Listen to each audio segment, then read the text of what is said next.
Hello students, this is Professor Sanjeev Gupta, Department of Mechanical Engineering, Srishtikar, Bhopal. In previous lecture, I discussed about the network diagram, the procedure of network diagram with two examples.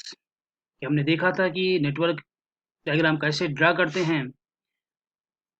इस lecture में हम बात करेंगे आपसे difference between PERT और CPM. PERT and CPM में क्या difference है. CPM that critical path method, PERT the program evolution review technique. कई बार इसके फुल फॉर्म भी आपसे पूछते हैं कि PERT का फुल फॉर्म क्या है, सीपीएम का फुल फॉर्म क्या है. तो आज हम डिस्कस करेंगे सीपीएम के बारे में कि दैट इज फॉरवर्ड और backward earliest and latest method से सॉल्व करने का तरीका सीखेंगे, प्रोसीजर सीखेंगे. एंड इसके बाद अपन देखेंगे numericals based on the CPM.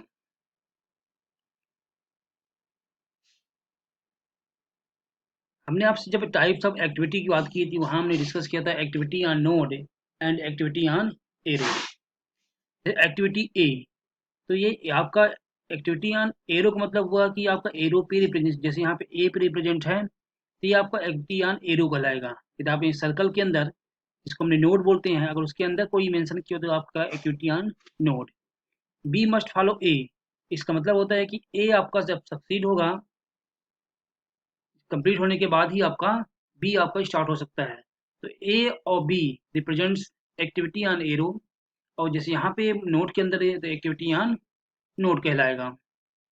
B and C must follow A, A को बी और सी आपको फॉलो करेंगे. तो जो आपका एरो के बीच में लिखा हुआ एक्टिविटी ऑन एरो, और आपको सर्कल के अंदर लिखा है एक्टिविटी ऑन नोड, ये सारे एग्जांपल्स हैं जो हमें activity on arrow activity on node को मेंशन कर रहे हैं. The basic difference between PERT and CPM. PERT stands for Program Evaluation and Review Technique. CPM stands for Critical Path Method. PERT, that is probabilistic model. CPM, that is deterministic model. It deals with the activities of uncertain time. It deals with the activities of precise well-known time. That is CPM. It is used for one-time project that involves activities of non-repetitive nature. इसमें कोई आपका repetitive nature नहीं होता. It is used for completing a project that involves activities of repetitive nature. It is activity oriented in as much as its result is calculated on the basis of activity. CPM, that is event oriented, and the results are calculated on the basis of the events only. PERT does not make use of dummy activity. It makes use of dummy activity to represent the proper sequencing of the activity. It has nothing to do with cost of project. It deals with the cost of project schedules and their minimization estimation. It finds our expected time of each activity on the basis of three types of estimation. आगे हम बात करेंगे कौन कौन से three types of estimation हैं जब हम PERT की डिस्कस करेंगे. Its calculation is based on the one type of time estimation that is precisely known. PERT is restricted to time variable. CPM includes time cost trade-off.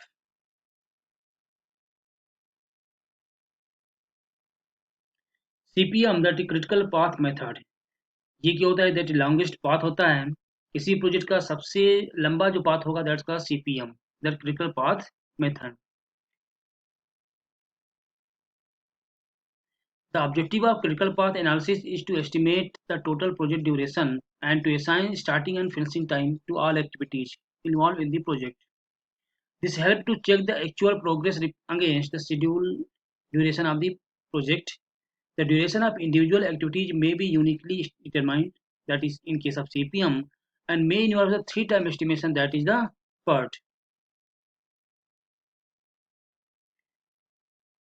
The following factors should be known in order to prepare the project scheduling: total completion time of the project, earlier and latest start time of each activity, critical activities and critical path, floats for each activity, that is the amount of time by which the completion of a non-critical activity can be delaying without delaying the total project completion, कि किसी particular activity में आपका time ज़्यादा लग सकता है लेकिन total project का कंप्लीशन टाइम आपका वही रहेगा. The activity which does not lie on the critical path is called non-critical activity. These non-critical activities may have some slack time, that extra time जिसको बोलते हैं. Slack is the amount of time by which the start of an activity may be delayed without affecting the overall completion time of the project. That is similar to the float. But a critical activity has no slack. जब आपका critical activity होगा उसमें कोई slack आपका नहीं होगा, उसमें float ही होगा. To reduce the overall project time, it would require more resources at extra cost to reduce the time taken by the critical activity to complete.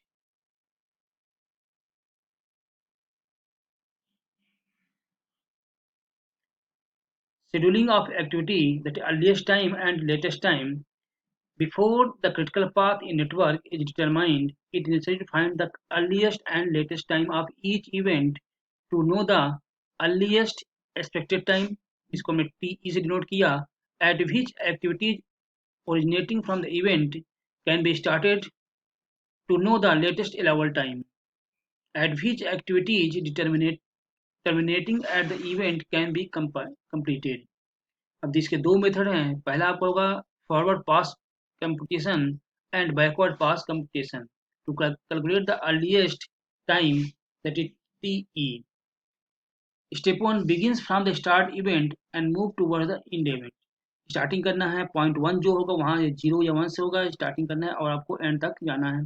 Put TE, that is earliest expected time, to 0 at the start event. जहाँ पे आपका start होगा उसको T equal to 0, that is earliest expected time. Go to the next event, that is node 2.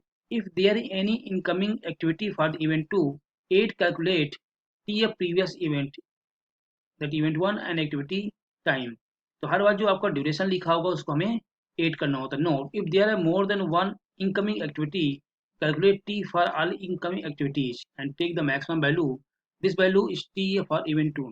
कि अगर आपने जैसे TE expected time आपने यदि कैलकुलेट किया और ये ऐसा है कि इनकमिंग आपको मोर देन वन एक्टिविटीज है तो उनमें जो आपका मैक्सिमम होगा उसको आप कंसीडर करेंगे.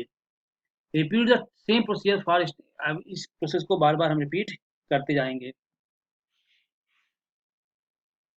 Backward, beginning from the end. इसको हमने पहले स्टार्ट किए थे, जस्ट इसके अपोजिट करो. यहाँ पे हमने एंड से स्टार्ट करेंगे. उसके पहले हम स्टार्टिंग से जहाँ 0 हुआ था वहीं से स्टार्ट किए थे. ये मान लीजिए आपका 10 तक आपका प्रोसेस है तो 10 टू 1 कर जाएंगे और इसके पहले 1 टू 10 गए थे. Assume that the direction of the arrow is reverse, just opposite direction में. लेटेस्ट टाइम, इसको डिनोट करेंगे TL for the last event is the earliest time. जो आपका लास्ट इवेंट होगा ये आपका अर्लीस्ट टाइम कहलाएगा. Go to the next event if there an incoming activity subtract the value of TL of the previous event. और हम क्या करते जाएंगे इसमें, उसके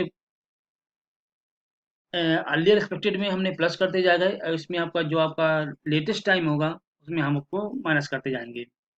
ये प्रोसीजर को हम बार बार रिपीट करते जाएंगे टिल स्टार्ट इवेंट तक. As discussed earlier, non-critical activities have some slack or float.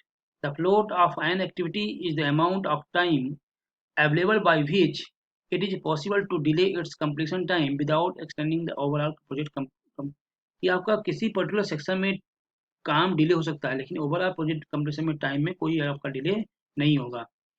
TIJ, duration of activity. I represent करेगा आपको टेल और J रिप्रेजेंट करेगा आपका head. TE, that earliest expected time. TL, that latest allowable time. ESIJ, earliest start time of the activity. EFIJ, earliest finish time of the activity. LS, latest start time of activity, and LF, latest finish time of the activity. So there are 3 types of float. Number 1, total float. इसको हमने total float, total float of an activity is the difference between the latest start time. ये word को आपको बार बार repeat कर देखना होगा. The latest start time and the earliest start time of the activity. Latest start time minus earliest start time को minus करेंगे तो आपको मिल जाएगा टोटल फ्लोट.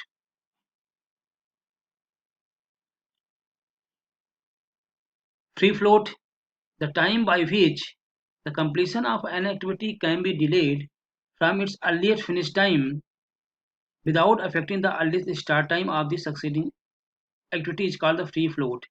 तो टोटल फ्लोट इसको ऐसे भी कर, total float minus head event of this flag, E J minus E I, J आपका दैट इज हेड होगा, ई आई आपको जो होगा दैट इज टेल होगा, और माइनस टी आई जे जो आपका 1 और 2 में जो टाइम दिया होगा उसमें आप माइनस कर देंगे hit event flag. Independent float, the amount of time by which start of an activity can be delayed without affecting the earliest start time of any immediately flowing activities, assuming that the preceding activity has finished at its latest finish time. Ej minus ei minus tij, that independent float, जैसे free float minus tail event float flag कर देंगे तो हमें मिल जाएगा independent float. The negative value of independent float is consider to be zero. जब भी अगर वैल्यू निगेटिव आती है तो उसकी वैल्यू जीरो कंसीडर करेंगे.